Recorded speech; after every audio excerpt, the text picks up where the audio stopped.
Happy schedule release day, everybody. This is the Orange and Black Insider, part of the... you're shaking your head already, John. Why are we shaking our head? You're not happy? Because it's the middle of May, and there's no football on it, and yet it's one of the most stressful nights of our life. I just realized I omitted a game in the schedule post on A to Z Sports, and yeah, like my neurons are firing at an all-time high when I should just be enjoying the nice late spring weather. But yeah. How are you, man? I'm okay because you beat me to the prediction post. Mine's coming out in just a little bit here on Cincy Jungle, and right before I took the air, I thought I had it completed, and I didn't have the right record. So I'm missing a game myself. I think I have all the games accounted for, but I don't have I'm like missing a game in the win-loss column. So figure that one out. We'll get that figured out. But hey, a doubleheader for you on this channel, at least on our YouTube channel. You just heard from Jason and Kevin 3 and Out, breaking down the schedule. And guess what? You get more of that nonsense from us as well. I'm Anthony. He's John. It's the schedule release party, the fiesta, as they... I don't know if it's actually fiesta, but yeah, John, you are a curmudgeon. Look at you. I don't know if that's curmudgeon and proud, man. Yeah, the NFL's year-round schedule is just going to be the death of me.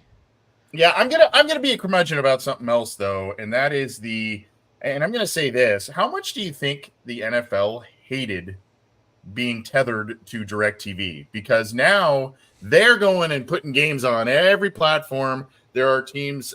There's one team the Bengals play that plays 6 different days of the week this year, and that being the Kansas City Chiefs. They play on 6 different days. They play on Black Friday. They play on a Wednesday, I think, which is Christmas, I think. They play Thursday night football. They play Sunday night football. They play Saturday. They play every single day except for Tuesday at some point this season. So that's pretty crazy. But now you got to have all kinds of different streamers and all kinds of different things to get the games. Maybe there's pros and cons to each, but they're making it a little difficult on us, John, the league. Oh my God, man. Like Netflix is getting Christmas games now. Christmas just used to be, we pop on the basketball games and they'd be really good games. It's when you first start paying to like the regular season. But now I guess you got Steelers, Chiefs, Ravens, Texans. They're trying like hell to get us to watch those games. And of course we're going to watch them because family's going to be over and it's Christmas Day and whatever. But damn, we need to make a stand or something. Well, it's smart, though, because, look, what they're trying to do is maximize viewership. And a lot of people say, well, it limits it because you're on these streaming services. Well, so many other people are cutting their cable, and they're individually streaming. And what they're trying to do is capture more attention from some folks maybe that aren't really that into football, and they maybe see that scroll across the screen on their streaming platform. Or, like I said, more people just have more access to these different streaming platforms. And what they probably began to realize is not everybody has Prime. So they're like, hey, we got to touch all these people on a lot of different fronts here. So it's wise by the league to do that. Anyway, that's one observation here. And we're going to get to some observations in just a second with the Cincinnati Bengals and their schedule. We will share that with you. Want to remind folks, first of all, thank you for joining us live. Like I said, we had a doubleheader here. John and I were knocking out some writing on our respective sites, and Jason and Kevin were kind enough to kick us off with their show and their rundown of the schedule. We're going to bring you ours. Again, this is the Orange and Black Insider, part of the Believe in Cincy podcast network on the audio side of things. And you can get that through major audio streamers, including iTunes and Stitcher, whatnot. So go get that. And that includes our show. You got to resubscribe to that feed, by the way. You got to look on the Believe network, Believe in Cincy, BLEAV. So if you like the audio side of things, you got to go back and resubscribe. Sorry, them's the ropes. So go back and do it.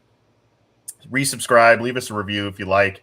It's our show. It's Matt, and I believe we can maybe sort of announce Willie Lutz. I Yep. don't know. Is that okay? So I think we can drop that. So Willie, a great addition to our slate of podcasts as well. Has a great following and a really likable dude, really positive, likable dude.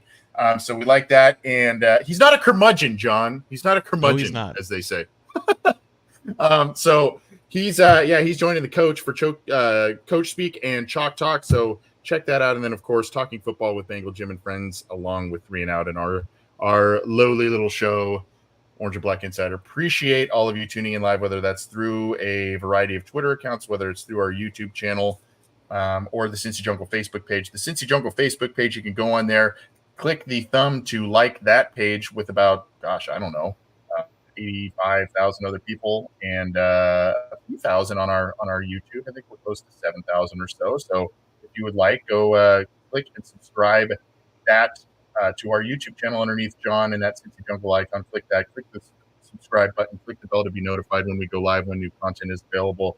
All that good stuff. And oh, by the way, our guy Jason just had a nice. It wasn't short. It was a nice about 10, 11 minutes with Sam Hubbard, Bengals defensive end Sam Hubbard, who has been kind enough to join us on our channel. What, God, John, like last 4 years in a row, right around both this time and right before the season. So hopefully we can catch up to him again soon. We've got some others in the works, so stay tuned for that. And I know our guy Jim is speaking with Cordell Volson this Sunday on his show, so you won't want to miss that either on his YouTube channel and the Believe in Cincy podcast network. Again, writing side of things too. Again, we just a shameless self-promotion like hell here.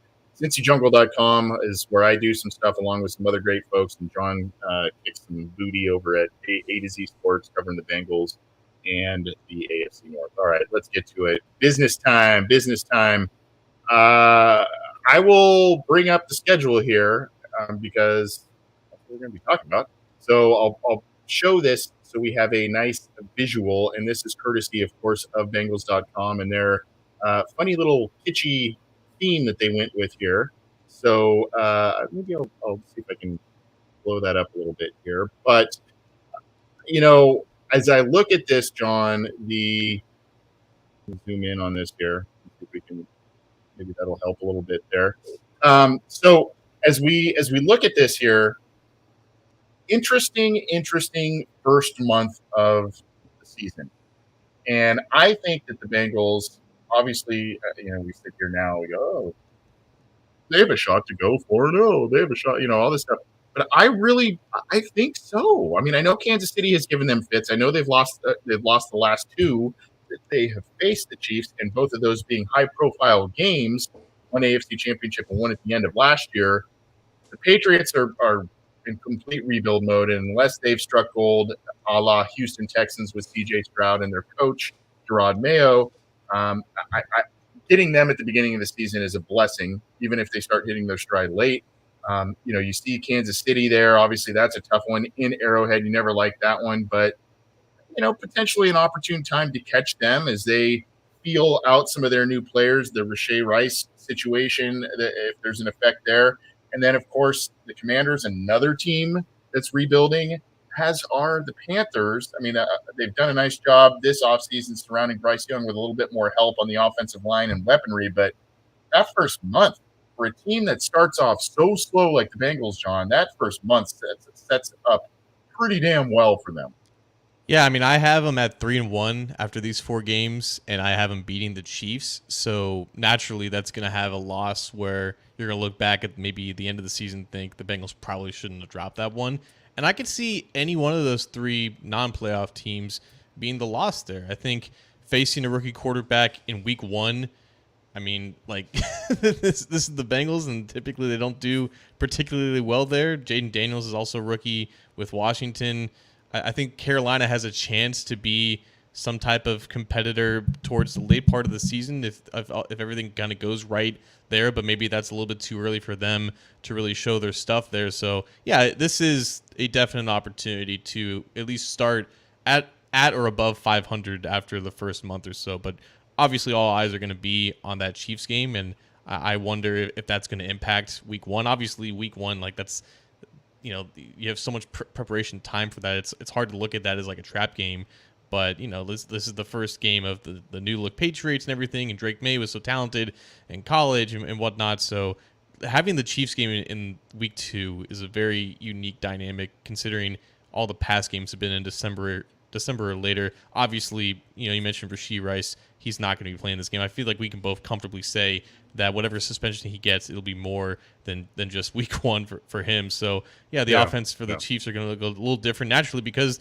they have 2 other new receivers, right? Hollywood Brown and Xavier Worthy are going to be catching passes from Patrick Mahomes. So that game that early, when there's not a lot of tape on the new iterations of these teams, is very interesting. But obviously, the Bengals haven't beaten the Chiefs since 2022, and that was when they beat them at Paycor Stadium. Obviously, Joe Burrow was healthy in that game, so there's a little bit, I think, of an edge of revenge, I think, for the Bengals in this case, because this is a high octane rivalry in the NFL, and unfortunately, the last 2 games haven't gone the Bengals' way. So I think the Bengals typically play the best teams on their schedule well, and that's a game that I don't think anyone should be counting out, despite obviously Patrick Mahomes is like an alien in September, and he's so good. But he's had his fair share of struggles against the Bengals, and I think in this early part of the season, when health will be pretty much safe and ready to go for both teams, it'll be a really good matchup for sure.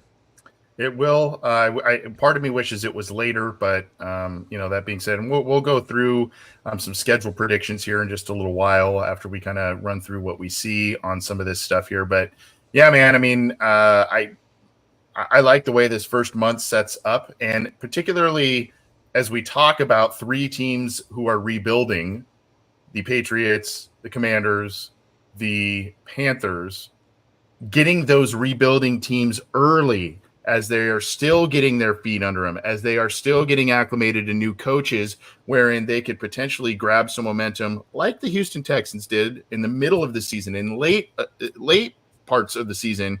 Getting them early bodes well for the Bengals, as they too have their quarterback returning from injury, and all kinds of different moving parts there too. Some new faces that they're trying to integrate into their.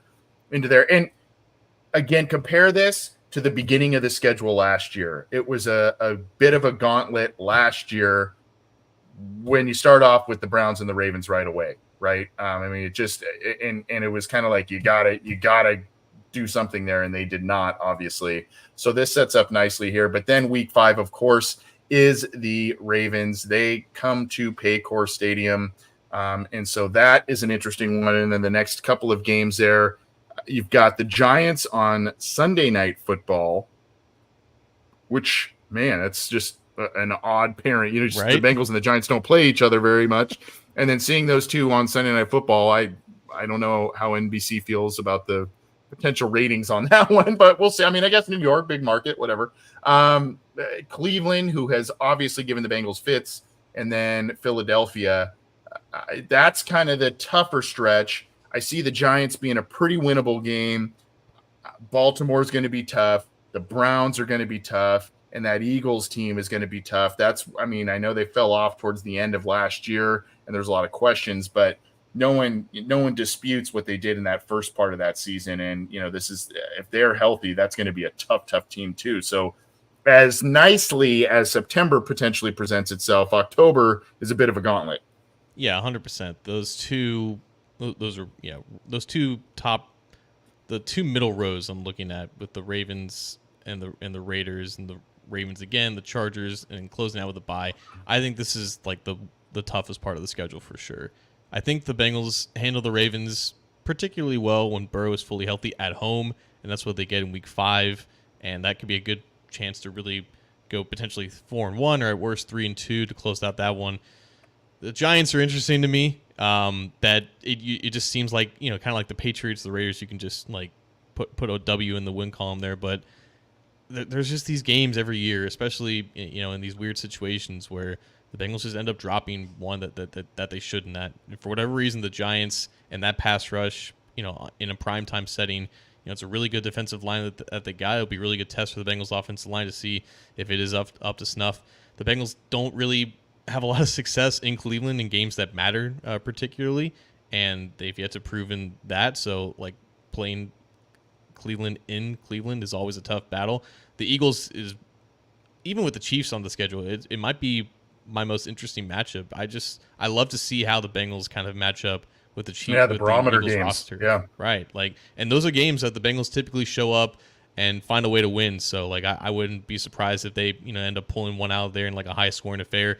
Raiders though is the biggest trap game on the schedule. I don't think it's Really? particularly close. Yes, 100%. When it's sandwiched between the Eagles and a Ravens game on Thursday night in Baltimore, which we'll Good get to point. the implications of that. Like that just screams. Obviously, the Texans were a better team than we thought they were going to be last year, but the Texans game last year was right before that was Ravens game, and it was after I think like the Bills game as well. So it was sandwiched in between these two emotional games, and obviously, like everyone would agree that the Bengals are better on paper than the Raiders, but that just screams like a trap game to me. And obviously, we got to talk about this Ravens game because last year it was Week 11 in Baltimore on Thursday night when Joe Burrow, suffered a torn ligament in his wrist. This time it's Week 10, but it's still November at Baltimore on a short week. I don't really know what the hell is the problem with the NFL, but that just seems kind of blatant. Well, and here's part of the other observation part. I mean, we're kind of breaking down each game, but observations part. The Bengals travel the least amount of miles, right, of any team in the NFL. That's Second kind least. of one of the second least. Excuse me. So that's a nice thing for them. They do have 2 Thursday night games, but on the flip side, as I mentioned with the Kansas City Chiefs, their schedule's all over the place in terms of the days of the week that they play and all that kind of stuff. They do not play on they don't play on holidays, right? No Christmas game, no Thanksgiving game, that sort of thing. So there's a lot of niceties in their schedule, and then of course their strength of schedule in general is about middle of the pack, right? They're like 16 or 17th, I think, in terms of strength of schedule this year, and that's due to their last place finish in their division last year, despite having still a winning record. So those are some things to note as we go down here. And let's go to that third row, John, which is and by the way, I see the game that I omitted, by the way, in my post that I wrote. I see it now. So anyway, let's go to that third row. And that third row is very, very interesting, despite the bye week being in that. I think that, again, the Chargers, are they rebuilding? Are they there already? They've got an established coach who's coming back in the NFL. And at this point, too, that's a tough point to get them. Initially, there were some rumors that was maybe going to be a first month of the season game, and now that got pushed towards the middle of the season. So at that point, you're thinking healthier Justin Herbert, Harbaugh hitting his stride back in the NFL potentially. That's a tough game. We know the short week game, all that kind of stuff with the Baltimore Ravens Thursday. So that's like you said, you mentioned the trap game. That's the Raiders. I mean, at that point, I think you need to probably win 2 of those 3 games that are there, depending on how you perform in those 2 other columns. But I think if you get 2 wins out of there, that's pretty solid. And hopefully one of those being against the Ravens.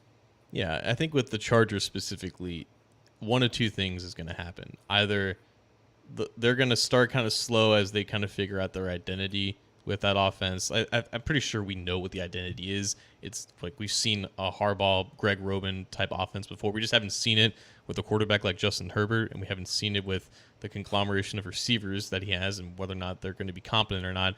But it could either hit the ground running or it'll take some time. I think with it being in kind of the later part of the season, that gives you some tape and some idea as to what to expect, and it could easily be like the highest scoring game on the schedule. Like that was the case a couple years ago when they played in Cincinnati, that crazy game with like 6 turnovers in total. I don't really see that type of madness happening here, but no, I think when 2 of the best quarterbacks in the league show down, in fair conditions, it's obviously indoors in SoFi. I think you could definitely see points there. But yeah, that happening right before the Week 12 bye, which I think is not the last possible bye week that they could have gotten. I think that's 13, but it's still relatively late. And this could be the point where injuries do start to pile up, and having that bye week, it's definitely better than it being like Week 5, which I think that was part of like a leak that somebody leaked, and I'm like, oh man, that's not good. Having that early bye is never good for a team wanting to make a run into the postseason. So Week 12 is infinitely better than like Week 5 or 6, in my opinion. But yeah, it could just be at a point where they could use it like a couple weeks earlier. Maybe injuries do start to pile up. But yeah, that Chargers game is looking like a shootout here, and hopefully at this point they're at the very worst like 5 or what would that be? 5-5 or 6-4. Yeah, I have them potentially being a bit better than that going forward, but we'll get to that in just a second. It all depends on the Bengals roster health and how they really perform within the division. And speaking of that, you go into the fourth row there, and you have two division games. The Steelers and the Browns sandwiching two really, really quietly interesting games. An interconference game against the Cowboys in Dallas. Fun game. That one, you mentioned that the Bengals and Chargers have the likelihood to put up the most points of any game on this schedule. Potentially them and Dallas are right there as well, right? I mean, those are two teams that could put up points. And right around that point is kind of where I see Dallas. They're kind of playing some pretty good football at that point. Then maybe they taper off as it gets closer to the postseason and into the postseason because they seem to be kind of a one and done type of deal oftentimes. But that's a tough game. And then can Brian Callahan scheme his way to win? I mean, I think the roster disparity between the Bengals and Titans is pretty clear overall. But can Brian Callahan kind of scheme his way, chess match his way to a win over Zach Taylor? And then, of course, you got the pesky Browns at home. The good news is on that column, or that row rather, Steelers and Browns, those two games are at home. So that kind of bodes well there. And of course, those two games, John, there was a Browns game that we talked about earlier, but those two games are a big barometer in terms of the effectiveness of Trent Brown and or Amarius Mims, depending on who's in the lineup at that point because of TJ Watt and Myles Garrett. That's a great angle that I didn't even think about. The fact that you have three of those games. I mean, the Steelers and Browns are the games where you want the best possible protection at right tackle, considering who's coming off of those edges. And that's a great point. Like seeing who is the right tackle at that point. Maybe you do have Trent Brown going down in like week 7 and Amarius Mims playing really well, and to the point where even if Trent Brown's healthy, you just keep Mims in there. And that's going to be something that, we monitor as the season kind of, progresses and everything. But I do think it's a positive, I think, to have the Steelers kind of this late. I think if the Bengals are going to go above 500 in the division, I don't foresee them sweeping the Ravens. I don't foresee them sweeping the Browns. I do think that they have a chance to sweep the Steelers, mainly just because of comparing quarterbacks and comparing overall offenses. I don't think Arthur Smith is going to have a ton of success with either quarterback that he has. It would be a miracle if they get like a quality play from Justin Fields at this point, and he's not even projected to start out of the gate. So I do think that the Bengals have the best chance to win 2 games over the Steelers compared to any other divisional team. And obviously, those last 2 rows, that's all in December, January, and that's when the Bengals have been proven to, put up, walk the walk, if you will. So, like, that's when they played their best football, and they got really quality opponents there. I will say, though, with the Cowboys, I don't remember the last time the Bengals have beaten the Cowboys. It's been a long time. I think it might have been a while. It's been before maybe this century. Regardless whether or not it's on Monday night, and it is in this case, I'm not really expecting that to be a win just off of just history alone. The Titans game has obvious revenge game aspects to it, but before we get to that, I just wanted to say that Brian Burke out of ESPN Analytics did mention that the Bengals and Cowboys are the only teams this year with 3 short weeks of rest before going on the road, and that's a pretty rare thing. Like, no team has had more than 2 since 2002, but this includes going on the road to Carolina after playing Washington on Monday night in weeks 3 and 4. This includes going from playing the Raiders to the Ravens from weeks, I believe that's 9 and 10, and then from going to the Cowboys to the Titans on the road in weeks 14 and 15. So that's not very obviously, like, the difference between 6 days and 7 days might not seem like a lot, but that is sort of a rarity. It's not just the Sunday to Thursday transitions, and going on the road in that case, that's going to be a challenge, I think, for the coaching staff to get those guys ready. Yep. And then they close it out with Denver and the Steelers again. Steelers, of course, they like to end seasons on with divisional games, obviously, for the point of making more watchable football potentially, and or games meaning more than those rest. So it's going to be interesting. You mentioned you think the Bengals have a shot at sweeping the Steelers this year because of the quarterback situation and other situations. I'm not so sure about that personally, but it's going to be interesting to see what that game means at the end at the end of the year there, right? Are both teams in and they rest? Is one team in, one team fighting to be in? Is one team out and the other team is already in and comfortable and they rest? It will be very, very interesting to see what the dynamic is. I think in a way, I would prefer that it means something for both teams. But in another way, I would like to see the Bengals be comfortable and I will be diplomatic in saying this, based on how the Steelers have traditionally played the Bengals in terms of players getting injured at the end of the year. Let's just say that in these types of games, I would prefer that the Bengals are in the scenario where they're resting players and not so much needing to do that, but also it meaning something, and the Bengals getting a hard-fought win would be satisfying as well. There is a chance, like this schedule.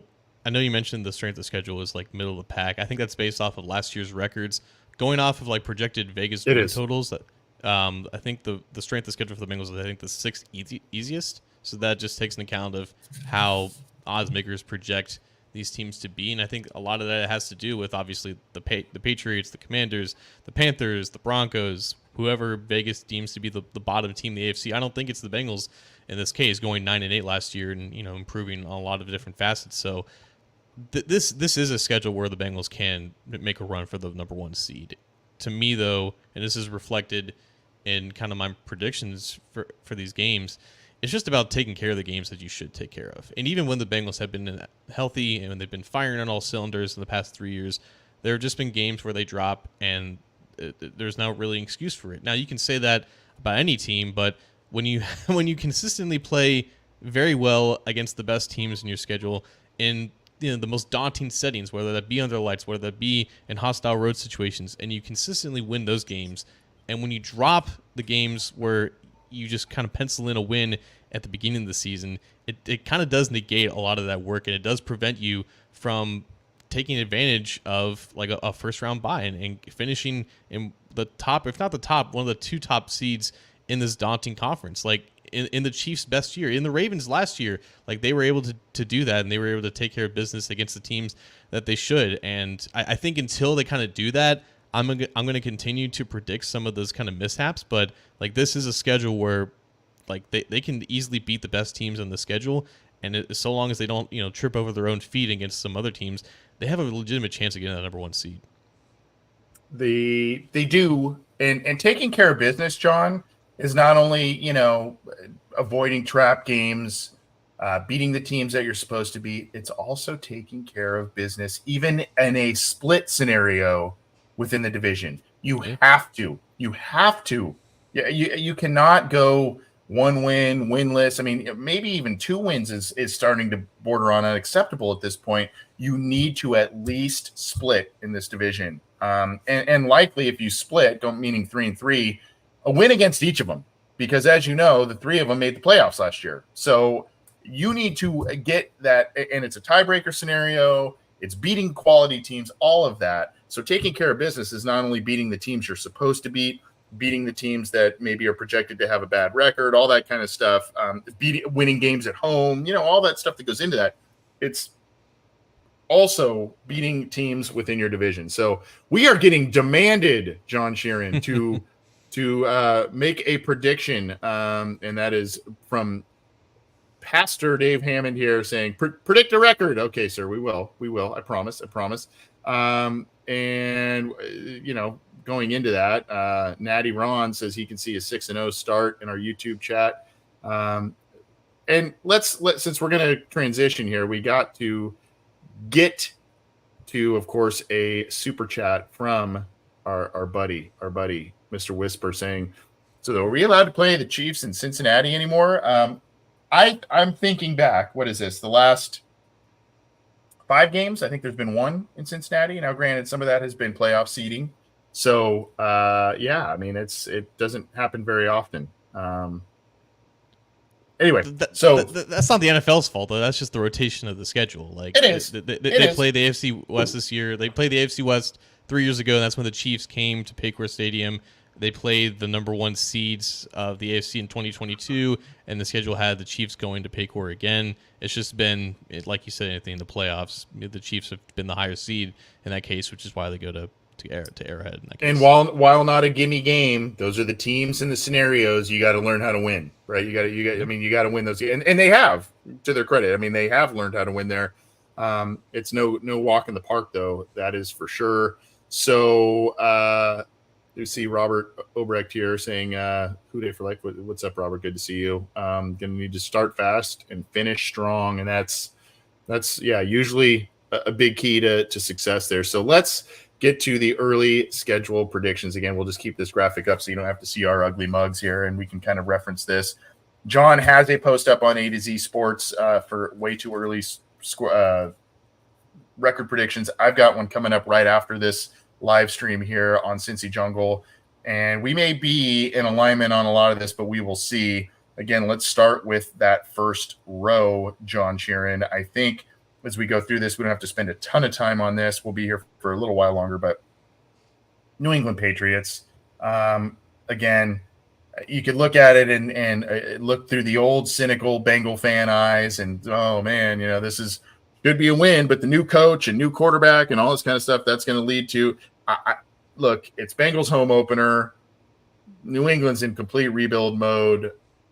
There's been some rumblings. I don't know how accurate. I saw and heard some interesting, eye-opening remarks from Plaxico Burress about the Patriots' feelings about Drake May. I don't know if they truly believe that or not. But at any rate, I've got this one as a win. I think there's just a lot of roster disparity, experience disparity, and so I think the Bengals take care of business in their home opener. This was the team that didn't officially name a de facto GM until after the draft. Apparently, they were looking at the guy from the Bengals, right? They were looking at Trey Brown. Trey Brown denied it because he knew it was going to be a sham interview. It ended up being Elliot Wolf, who is essentially their Duke Tobin now. Right. I didn't know about the whole Drake May internal dispute there, but that only kind of strengthens my logic here. Everything is saying that the Bengals should win this one, but how fitting would it be if they were 0-1 going into Arrowhead as like a must-win game to avoid 0-2? I have it as a 2-point loss, just to defy logic. Really? Because Anthony, there's going to be some games on here like this. That's just the logic is there is no logic because these games happen every year. Well, week one, as we know, is 0-1 means nothing after week one, right, a lot of times, and 1-0 means nothing a lot of times after week one. So I have a win there. John has a loss. So I'm 1-0. He's got 0-1. This one, playing Kansas City, going into Arrowhead. So I'm interested now to see your rationale, given that you have the Bengals losing that first week against the Patriots, going into Arrowhead. Does that then just fuel their fire to get the win there, or do they start off 0-2 just like old 2022?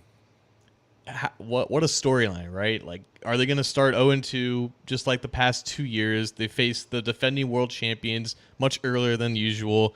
I do think, though, that Burrow being back here, knowing what's happened the past 2 times they played here, and with the weight of 0-2 on their shoulders potentially, I think they find a way to win, and they kind of even the scales in the rivalry again. To me, this all depends. So for you and your logic about weeks 1, weeks 2, and the wonky games that come up for the Cincinnati Bengals, I look like a month earlier than this. And what happens in late July, early August? What happens with Burrow? What happens with the team? What happens with injuries? All that kind of stuff. If the Bengals are full go or very, very close to full go with all of their stars, their quarterback seems to be going in the right direction with the wrist recovery and all that kind of stuff, I see this as a win. And I don't mean to slight the Chiefs. There were some pointed comments in that Bengals locker room about this game and how they're looking forward to it. And if you want, from WLWT, NBC Channel 5 locally in Cincinnati, Charlie Clifford, he on Twitter at @char_Cliff. He's got a video clip out there, Jermaine Pratt and others talking about how they're looking forward to this game, regardless of what time of year it is played. So you can go check out that video from Charlie Clifford. But I think they are dialed in on this one, and so I have them also winning that. But to your point earlier, the Cincinnati Bengals, you said the Las Vegas Raiders, that you see that as their big trap game. Might week 3 be the trap game, John Sheeran, on Monday, a day before my birthday, Monday, September 23rd, against the Commanders on Monday Night Football, mind you. Interesting that one's on Monday. The Bengals have 2 of the weirdest primetime games. Well, actually 3, Dallas and them, Giants and them, Commanders and them. So basically all the NFC East teams, they get to play them on primetime. Might this be the trap game, given the emotion, the potential exhaustion, and a road game in Arrowhead? That's a good point. I typically look at the game after, or that follows it to signify. And I don't know if Carolina is necessarily a team that they're like really focused in a week ahead of time. I think it's a win here against Washington solely because I don't know what type of deal that the Bengals have with the NFL, but they always get a primetime game at home in weeks 3 or 4, at least in the past few years, and that's just the perfect opportunity for Ring of Honor and for like a whiteout game or whatever if they want to play, if they want to wear orange here. So they don't lose in that scenario. They're undefeated at least in the past 3 years when they bring out the legends. So in Washington is obviously they're still going to be finding themselves. So I have this as a pretty comfortable win. I agree with you, despite all my chatter about it being a potential trap game. I agree with you. And, I just look at it and I just don't really see, a big stumbling block there, nor do I see it the next week against Carolina. So I've got the Bengals at 4-0. I think that I'm being optimistic, though. I could see a potential stumble in here, even with 3 rebuilding teams here. But I could see a 4-0 start for the Cincinnati Bengals going undefeated in the month of September. Yeah, I got them winning against Carolina. I'm still curious if Carolina is going to be able to do something late in the season. I'm a big fan of Dave Canales, their new coach. I don't think Bryce Young is complete garbage like he was at times last year. I don't either. That dumpster fire of an offense. So I think they're going to make some noise, but I think week 4 maybe a little bit too early before they really show themselves. So the Bengals should win that game. Yeah, so then I have them hitting the buzzsaw the next week. Even though it is at home, I think this is when the Ravens are, and their quarterback is potentially healthier. This is when they start to play really, really good football. I see that being a problem game for the Bengals, and 4-0 is kind of a fairy tale start there a little bit for them, particularly with a win against the Chiefs as I have it. So I see the Bengals dropping this one, even though it is at home against Baltimore. Lamar's only lost once against the Bengals, right? So getting a win annually against him is a win as a whole. So I have that one as a loss for the Bengals, despite it being at home.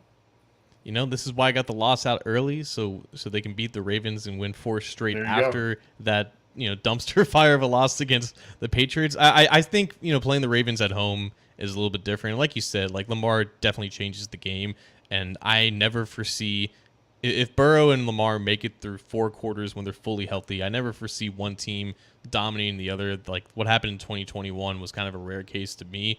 But I do think that Baltimore going through so much attrition, like a new defensive play caller, a lot of new faces on defense, practically a new offensive line outside of 2 starters. Like I think they're going to be finding themselves a little bit in the beginning of the season, and whether or not they stay healthy is when they could potentially turn it on, try to repeat as division champs. But I think again, it's a case of the Bengals are getting the Ravens maybe at a better time than maybe a little bit later in the season, and they do better against them at home. So I'm going to say that's a close one. Okay. Giants on prime time. Again, kind of interesting. And the Giants have shown a commitment to Daniel Jones, right? I mean, they had chances to do something different in the draft at number 6 overall and get a quarterback, albeit maybe a reach, depending on the situation. But they have committed to Danny Dimes and got him Malik Neighbors in the draft at number 6 overall. So they're kind of doing the old Andy Dalton thing, right? Surround. And they're going to see what happens. And he is this generation's Andy Dalton, isn't he? He can put up some big stats. He can put up, he teases you with games where you go, wow, not, some sneaky athleticism, some wins, playoff appearances, and then all of a sudden it's like, what is this that I'm watching right now? So I have the Bengals winning that one. Again, I think the overall roster disparity, they lost Barkley and others. So I see a pretty big roster disparity there. But like you said, the pressure and how the Bengals offensive line responds to that is a key point to this game. But I still see a semi-comfortable win for the Bengals on this one. The last time the Bengals played the Giants in East Rutherford, the Meadowlands, was in 2016. It was also another random primetime game. I believe that was a Monday night game in 2016. And it was a perfect game, yeah. Yeah. And the Bengals, I think, lost by like a touchdown. So it is weird that this game is on primetime. I don't know what compelled them to do that. Malik Neighbors scares the crap out of me, though. And whether or not Daniel Jones is going to be able to get him the ball remains to be seen. But I think immediately is one of the biggest mismatch issues that opposing defense will have to take care of. It's going to take more than Malik Neighbors for the Giants to win this game, but this is my trip up number 2. Again, the Bengals are better than the Giants. Everyone knows this. The odds makers know this. By the way, the Bengals are 9.5-point favorites against the Patriots, which makes my prediction look completely bonkers. And I'm sure the Bengals will be favorites in this one, despite being on the road on Sunday night. But again, like there are just some games where in the right situation with that Giants pass rush, playing at home in front of 80,000 people, I think that could be the recipe for the Giants to maybe squeak out a win. So Neighbors and the receivers that you mentioned for Kansas City puts this into a perspective that this is a big year for DJ Turner 100%. and the Bengals. So and the speed factor and everything, big year for DJ Turner in this defense. So and the Bengals, much like the Giants showed a commitment to Danny Dimes, the Bengals showed a commitment to Turner. Let's kind of speed this up a little bit here. The Browns, this is again where I've got the Bengals tripping up here. It's in Cleveland. Another first time seeing them this year. Maybe you learn your lessons for the second time around, but I have the Bengals losing this one, thus falling to 5-2, I believe, at this point for me. Yeah, I got a loss here as well, and I don't think Nick Chubb will be back by this game. I think he's going to miss most of the season. But yeah, again, like it's a Stefanski offense in Cleveland. That's tough for the Bengals to stop. So I got him at 4-3 at this point. Yeah, and I've got him on a skid again here. A little, losing 3 of the last 4. I think this Eagles game, albeit at home, that is a tough game. And again, I like Cam Taylor-Britt. I like the potential of DJ Turner, but again, this is another DJ Turner game. Right, with the speed of the receivers, the talent of the receivers, and the savviness, not necessarily the speed of the safeties, but the savviness of the safeties. Bell and the others back there. They're going to need to be on point for a lot of these games, and so I see this one as another loss for the Bengals, putting them at 5-3. I know the Ravens are going to have Derrick Henry, and that's going to be important for the defensive line, but how the Bengals get over DJ Reader and not having him against the Eagles' interior offensive line is going to be huge, man. And yeah, it's Saquon Barkley and Jalen Hurts in the backfield doing read options with an offensive line that's second to none. But the Bengals typically show up against the best teams on their schedule. This is at home. I see this as kind of like a shootout, like a 31-27 victory for the Bengals. I think the Bengals, just a complete side note, there are 3 games on this schedule, depending on if you like points and high scoring and all that stuff. I think this one, I think the Chargers game, and I think the Cowboys game all have potential to be some of the most fun NFL games of the entire season for any teams. I really do.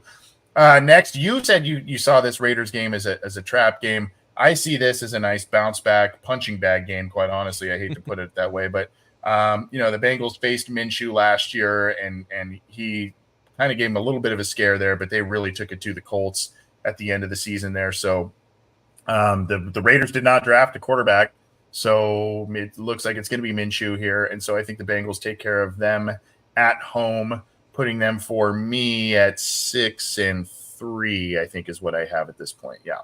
Yep. Okay. I forgot that Minshew was the Colts quarterback. That's interesting, but man, after all that Bengals fans talked about Brock Bowers, now he's coming to Paycor Stadium to potentially light him up.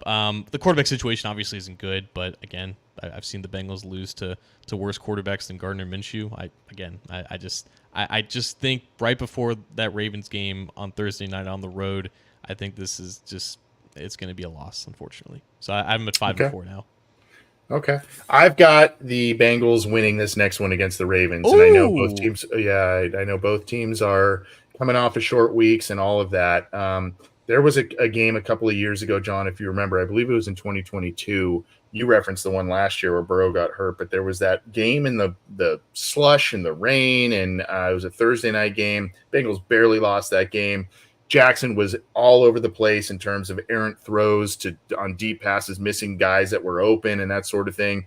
I see that being a very, very similar game with a very, very similar outcome, albeit the Bengals winning like a 19-17, 17-16, something gross and ugly, but just getting by. And it could very well be flipped where the Bengals do that at home and vice versa. But I just see the Thursday night dynamic and all of that, and maybe playing into the Bengals' favor at this point. So I've got them winning that one. Them putting them at for me 7-4, 7-3. Yeah, 7-3. So there's only been 10 games, I think, at this point. 7-3.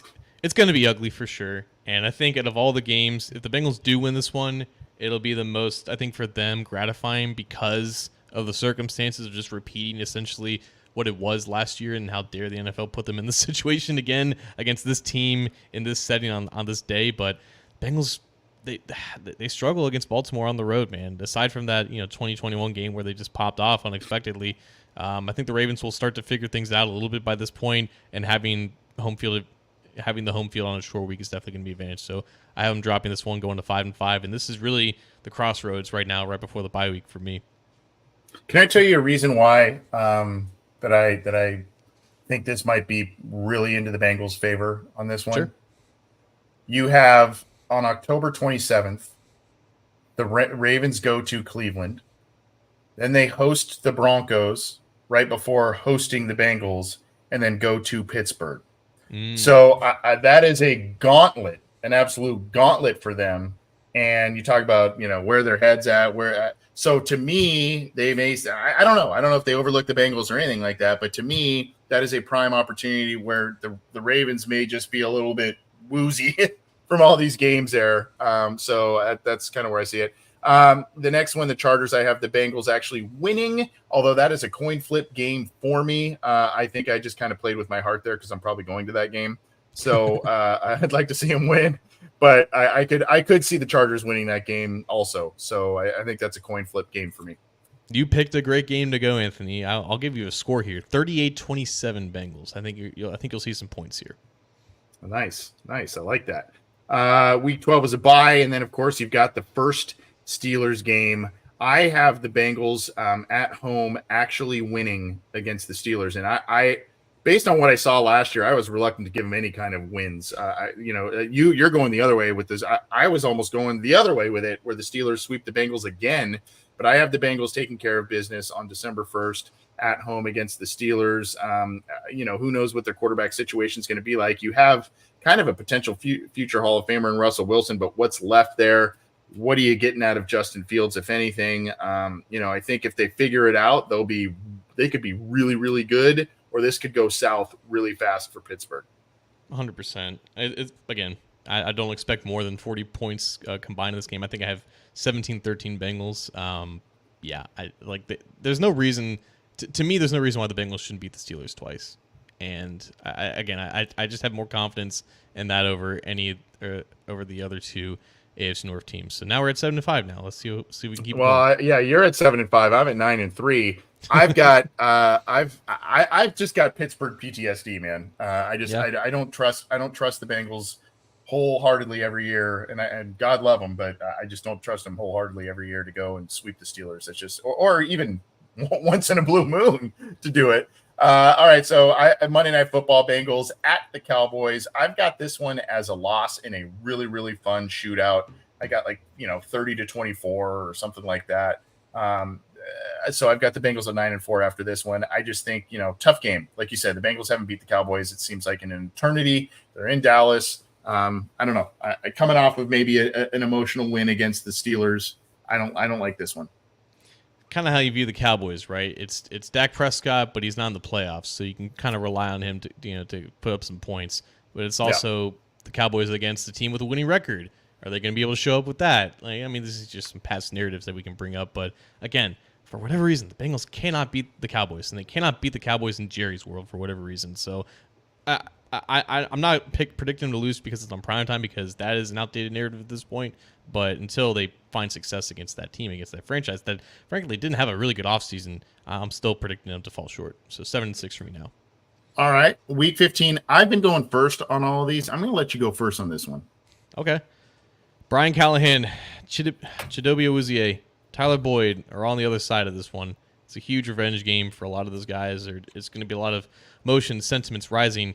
But they were also on this side of the fence last year when the Titans crushed them by like 24 points in a game where Joe Burrow was hobbling for most of it. The Bengals are going to remember that.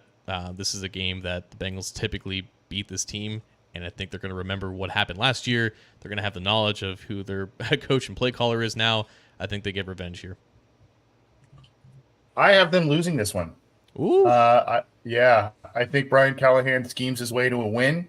One of those frustrating games. I know the Titans are also in a sort of a sense of a rebuild as well, but I've got the Bengals barely losing this one and putting them at 9-5 after this one, and then going into the Browns game, another Thursday night football game. This, to me, John, screams of that ugly win I referenced earlier against Baltimore. You lose that tough one. You're kind of on the fringe, definitely in the hunt when you're 9-5, but you got to start collecting these division wins. You got to start collecting quality wins. And I think the Bengals, again, like a 19-17, a 16-13, something just horrible. I have the Bengals winning after losing to the Browns the first go round, 10-5. Yeah, my score is not too far off from that, 21-17.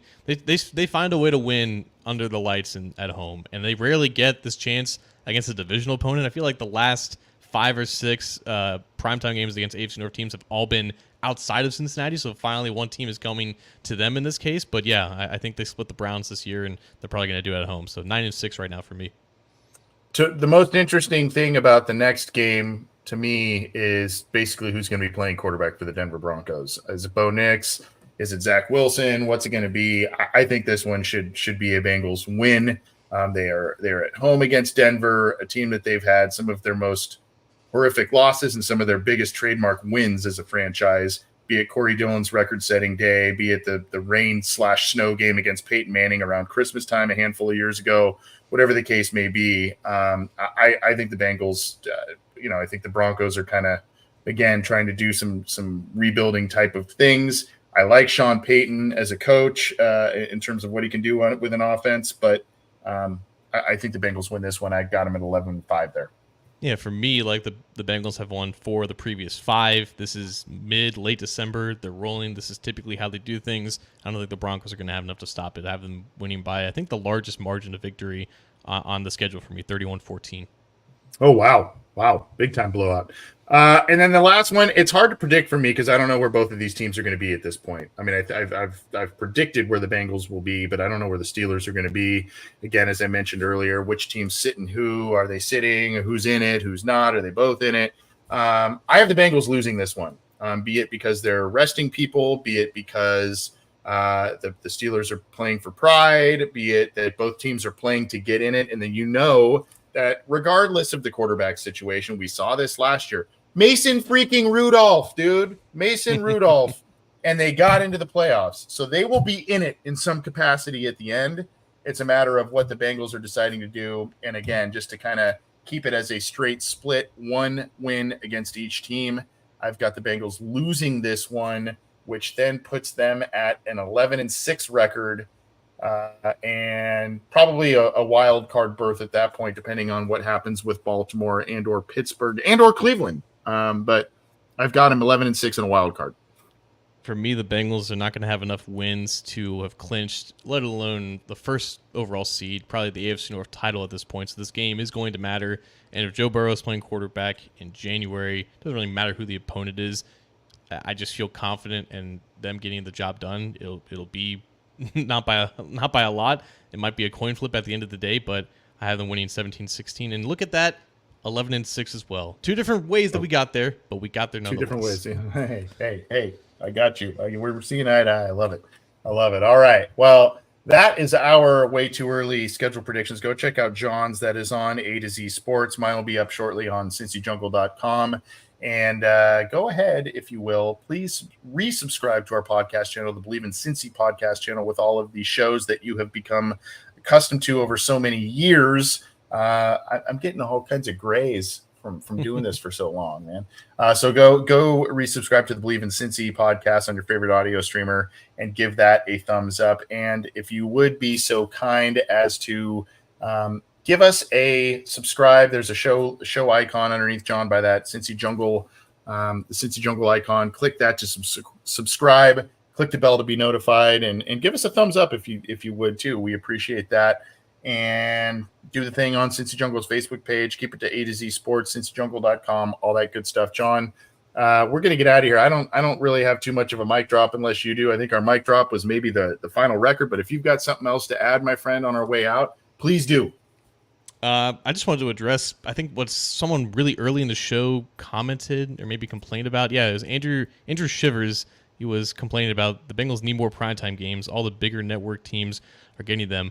The Bengals have 5, which I think is the maximum amount that a team can have when the schedule is first released. I think maybe the Jets have more games where it's like on a single time slot, but in terms of like playing at night when no one else is playing, the Bengals are playing the maximum. And to me, that's more than I expected because they're coming off of a last place year. And obviously, the league is very confident that Joe Burrow is going to be healthy and they're going to be competitive. But no, I think this is, if it doesn't match, if it's not more than 2022, it definitely matches what it was in 2022. So the NFL is expecting big things from the Bengals nonetheless. Plus 3 currently scheduled 4:25 Eastern games, right? Yep. Which are quasi, especially when you're talking about the Chiefs, the Eagles, and to a lesser degree, the Chargers. Those are 3 kind of premium later afternoon games, and we don't really know, as of yet, we don't really know the day or time specifically on the Broncos-Steelers side of things towards the end of the year. So who knows when those may be. So, yeah, let's I mean, they've got 5. So, yeah, they're expecting big things despite the Chiefs game being scheduled early in the season, but that is that. Hopefully you've enjoyed what we've been chatting about tonight. We had a doubleheader with 3 and Out and ourselves, so we're going to get on out of here. John, thanks for everything, my man, and I will see you soon, dude. We'll do some more of this yakking coming up here. Yes, sir. 11-6. All right.